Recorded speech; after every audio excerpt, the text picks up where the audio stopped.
Most people, when they think about their retirement plans, they think, I'm putting monies in consistently, my company may be matching consistently, and I see my money growing.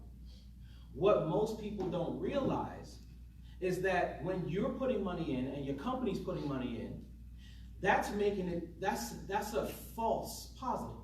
Because if your money is only growing based on the amount of actual monies that's going into that account, that means there's no growth on that money.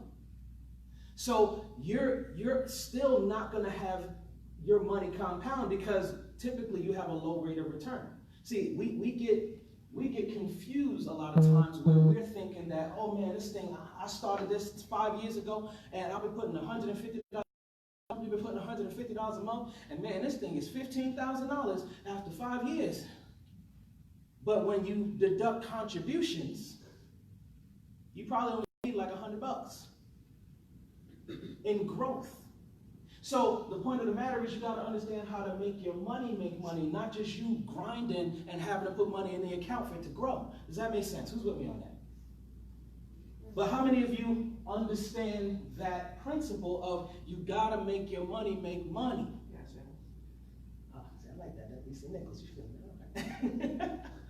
So you have to get your money into a position where it can grow. Now, if you understand this foundational rule of 72, if you know you put your money in a bank account and they're telling you you're getting 1.6 or 0.05 or 0.9, then you got to factor that in. You got to plug that into the equation, and you got to see if your money's actually going to grow. So then what I recommend is, don't put your monies in low rate of return vehicles. Put your monies into higher rate of return vehicles so your money can compound.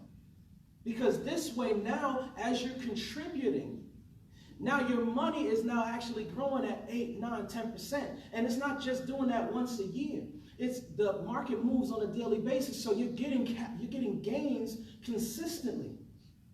And the point of the matter is, if you do this, it reduces your time frame from 8 to 6 years, or 6 to 8 years, depending. And I like to go down. Because 8 to 6 years. So if you have it in 8%, it's 8 years is going to double. 12%, 6 years is going to double. So you want to give your money the ability to double faster so you can really compound your efforts. Now, I'm saying all of this to say, we're talking about building wealth. Your assets. Grow enough where you can leave legacies. Who thinks it's important to leave a legacy? How many of you have really thought about leaving a legacy? Like really sat down and said, look, this is what I want for my family when I am no longer here. This is the picture that I want to paint. So when I leave, my family never has to worry about money ever again. They never have to worry about, did I set them up properly? They never have to worry about, did I do the things that I needed to do to create peace of mind for them? Raise your hand if you had somebody pass away and they did not leave a legacy for you. Now, how did that make you feel emotionally, mentally? It was already a challenge when they died. It was already just, man, I lost my loved one.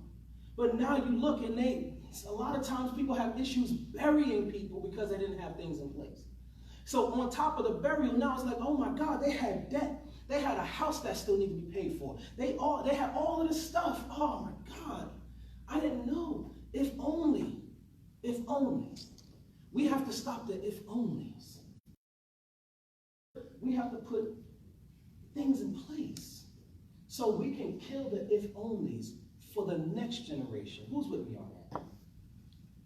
So if we're talking about growing wealth, you got to understand the stock market. Who remembers 2008 in the stock market? 2008, was it a great year? It was not so great year. Not so great. Say it again. Say it louder for me. It was great for me. Tell them why it was great for you. Right. Okay. So tell them, you know what? Ethan, come on up here for Ethan here. Woo! I wasn't expecting this. She's like, bro, what you doing? Nah. So, lose any money in 2008? Okay. So, everybody heard that? And we got space. Y'all come on in. Y'all don't have to be in the cut. No. So why didn't you invest in anything at that point?